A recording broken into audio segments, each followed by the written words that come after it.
Que privilégio poder repartir com você a preciosa palavra de Deus.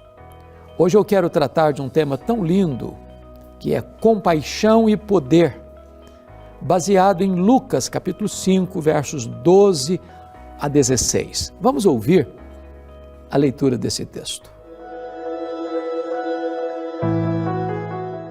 Aconteceu que, estando ele numa das cidades, veio à sua presença um homem coberto de lepra.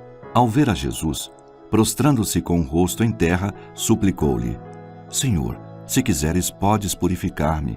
E ele, estendendo a mão, tocou-lhe, dizendo: Quero, fica limpo. E no mesmo instante lhe desapareceu a lepra.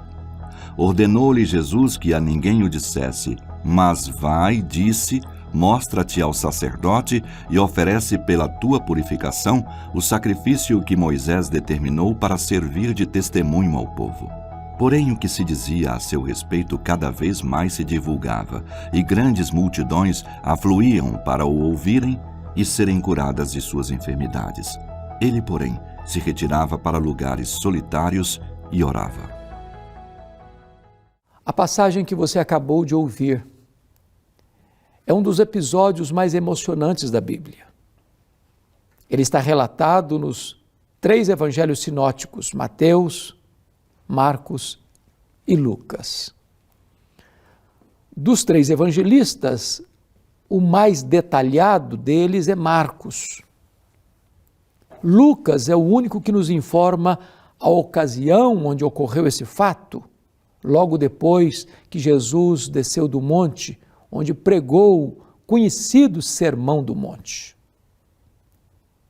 Mas Lucas, que era médico, é o único que nos dá uma descrição mais precisa acerca do estado deste homem. Lucas nos diz que este homem estava coberto de lepra. Não apenas leproso, mas coberto de lepra. A lepra era a doença mais temida daquele tempo. Ela não tinha cura. Havia vários tipos de doenças de pele chamadas de lepra. Mas esta lepra, que devastava o corpo, que destruía as cartilagens, que não deixava apenas a pele esbranquiçada, mas ia apodrecendo a carne, deformando a pessoa.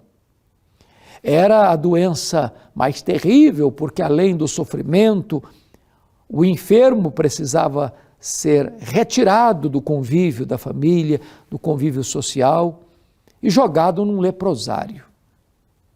Era um sofrimento atroz, era a morte, a prestação.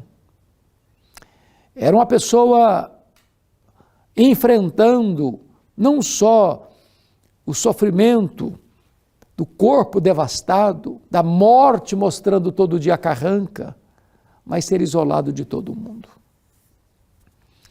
A lepra era uma doença tão terrível que ela era símbolo do juízo de Deus e símbolo do pecado. Assim como o pecado separa o homem de Deus, a lepra separava as pessoas. Assim como o pecado torna o homem insensível, assim a lepra deixava as pessoas insensíveis. Assim como o pecado deforma, a lepra deixava deformidades. Assim como o pecado cheira mal, a lepra também apodrecia a carne e a pessoa cheirava mal.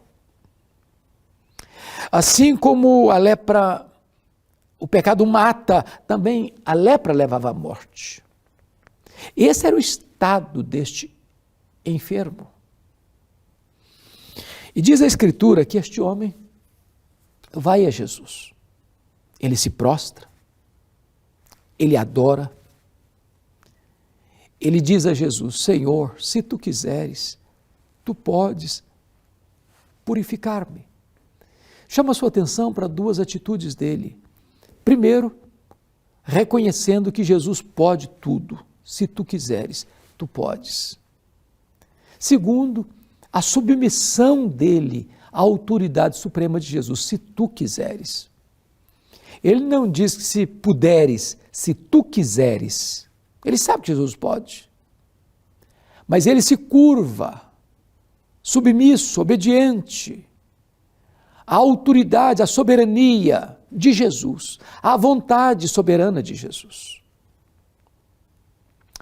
Depois dessa descrição desse paciente no estado tão doloroso, nós encontramos agora a postura desse médico.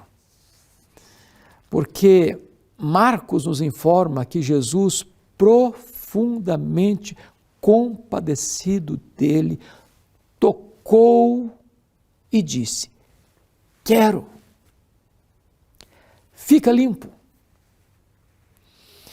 Veja bem que às vezes nós temos compaixão, mas não temos poder. Outras pessoas às vezes têm poder, mas não têm compaixão. Jesus é o médico supremo que tem compaixão e tem poder. Ele se importa com você. Ele sabe as dores da sua alma. Ele conhece os gemidos escondidos que você testemunha apenas para o travesseiro. Ele sabe aquelas noites sem dormir, em que a sua mente é açoitada pelo chicote da culpa, da dor. Apesar de você estar isolado, jogado talvez numa caverna existencial, que ninguém mais acredita que você possa se recompor e refazer sua vida, Jesus conhece você. Ele tem compaixão de você. E Ele é poderoso para reverter o diagnóstico sombrio que você carrega, que os homens não podem mais resolver. Ele tem compaixão, Ele tem poder. Mas há algo nesse texto que me chama muita atenção. Jesus tocou. Esta palavra tocou no grego é muito mais do que um mero toque, encostar em alguém. É uma espécie de abraço.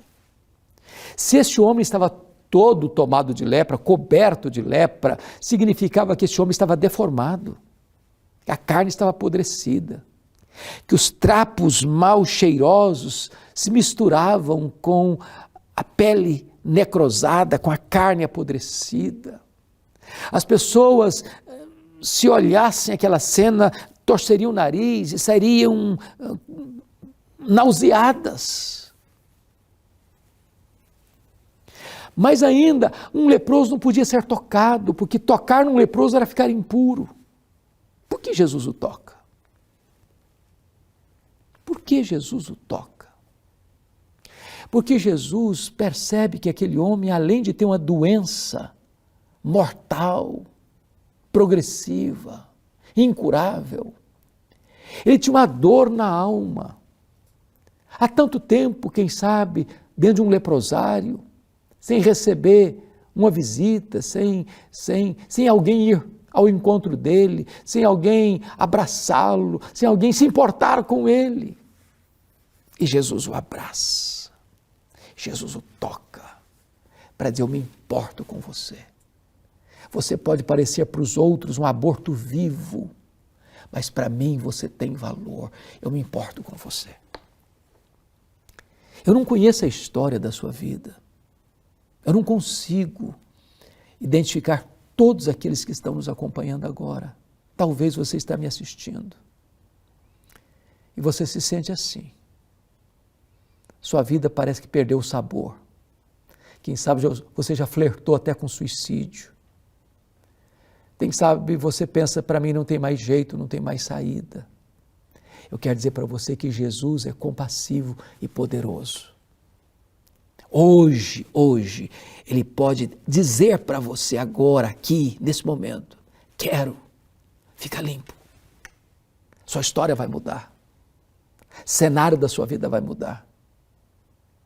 A dor que pulsa na sua alma vai ser atenuada, aliviada. A cura vai brotar. Porque Jesus cheio de compaixão e poderoso. Por isso esse texto diz, quando Jesus diz, quero, fica limpo, que o homem ficou imediatamente limpo, a pele dele refeita, a carne dele recomposta, o corpo dele redesenhado, tudo se fez novo. Aquilo que o homem não pode, Jesus pode. Aquilo que você não consegue, Jesus consegue. Para ele não há impossível, para ele não há causa perdida, para ele não há vida irrecuperável, para ele não há pecado que ele não perdoe. Onde há arrependimento, aí há misericórdia, aí há graça, aí há perdão, aí há recomeço, aí há uma nova vida. Você hoje precisa de cura, não apenas física, mas emocional, moral, espiritual. Aquelas lutas, talvez que você carrega desde a infância, um abuso sofrido, uma injustiça, uma palavra que machucou você, e você carrega na alma esses dramas, esses traumas, esses recalques, essas feridas que ainda estão sangrando. Hoje Jesus quer curar você, restaurar você, transformar você, perdoar você, dar a você uma nova vida. Ele é compassivo e ele é poderoso. Mas esse texto avança. Quando Jesus diz para esse homem assim, você vai ao sacerdote, oferece o sacrifício lá, para testemunho. Por que Jesus fez isso? Por que Jesus não liberou esse homem para voltar para casa de imediato? Por que ele teria que ir ao sacerdote? Por que esse ritual, antes de retomar a vida? Jesus está tendo um cuidado com esse homem. O sacerdote era a autoridade sanitária, não apenas religiosa, sanitária. Era o sacerdote que diagnosticava a doença e era o sacerdote que atestava a cura. Quando Jesus manda esse homem para o sacerdote, Jesus está dizendo o seguinte, eu me importo com você, eu não quero que você volte atabalhoadamente para casa não, eu quero que você vá lá, você receba o certificado público da saúde sanitária, dizendo eu estou habilitado a voltar para casa, a voltar para a sinagoga, a voltar para o meu trabalho. Jesus está dizendo o seguinte, o que eu estou fazendo na sua vida não é uma coisa subjetiva, é verificável, pode ser atestado, pode ser publicamente percebido. As curas de Jesus são claras, são públicas, são notórias, são verificáveis, são atestadas. E diz a Escritura que diante desse fato, então, o homem não só vai ao sacerdote, e Marcos diz que Jesus disse a ele, não conta nada para ninguém, não conta nada para ninguém, vai lá ao sacerdote. É curioso quando gente hoje faz propaganda dos milagres, até de supostos milagres. Jesus não acendia holofotes, não mandava uma banda na fanfarra tocar, que está acontecendo milagre, não. Ele era discreto, discreto. Preste atenção nisso. Jesus mandou aquele homem ficar calado e ele falou para todo mundo. Às vezes Jesus nos manda falar e nós nos calamos, covardemente nos calamos. Mas eu queria concluir dizendo que diante do testemunho desse homem, muita gente veio, a multidão veio. E diz a Bíblia que Jesus deixou a multidão e foi para um lugar deserto orar, sozinho com o Pai. Mostrando para nós que o Deus da obra é mais importante do que a obra de Deus. Mostrando para nós que a comunhão com o Pai é mais importante que sucesso no ministério. Mostrando para nós que se nós queremos poder, nós precisamos buscar o refúgio do eterno, a intimidade com o Pai, numa vida plena de oração. É por isso que Lucas 5,17, o versículo seguinte, diz que o poder de curar estava sobre ele. Jesus, sendo o homem perfeito, foi um homem de oração. E ele, sendo um homem de oração, nos ensina que não há poder sem oração.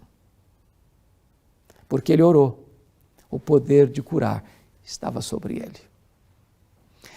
Eu quero dizer a você que agora mesmo Jesus pode fazer algo extraordinário na sua vida, como fez na vida daquele homem, que estava já com a morte decretada, já estava vivendo o drama de ver a carne apodrecida, tudo se fazer novo na sua história.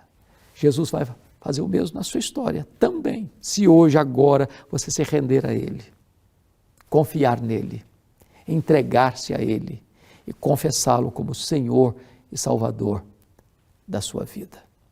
Eu quero orar por você. Onde você está? Ore comigo.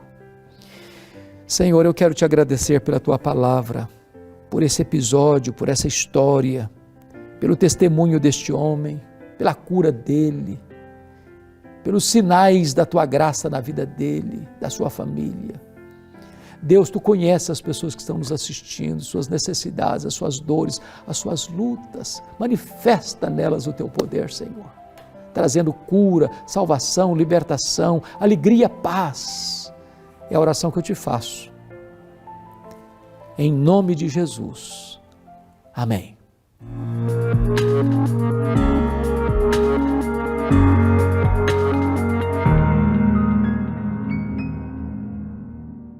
Chegamos ao fim de mais um programa Verdade e Vida. Mas se você foi ricamente abençoado por essa mensagem e gostaria de compartilhá-la com seus amigos e parentes, é muito fácil. Basta você entrar em contato conosco por meio do nosso WhatsApp. O código de área é o 11 947 18 94 50. Você vai digitar a palavra vida e sabe o que vai acontecer? Você vai receber aí no seu celular o programa de hoje e você vai poder compartilhar com quem você quiser. Você também pode assistir a outros programas que já foram aqui transmitidos lá no nosso canal no YouTube, é o youtube.com/programa Verdade e Vida. Você também vai encontrá-los no youtube.com/IPB Oficial e vai poder conhecer um pouquinho mais também sobre a nossa Igreja Presbiteriana, que tem procurado trazer a mensagem do Evangelho de maneira a impactar o nosso país, pois afinal de contas nós cremos que por meio de Cristo Deus está reconciliando consigo o mundo e Ele pode fazer novas todas as coisas. O Verdade e Vida vai ficando por aqui, mas semana que vem tem mais, neste mesmo horário e neste mesmo canal.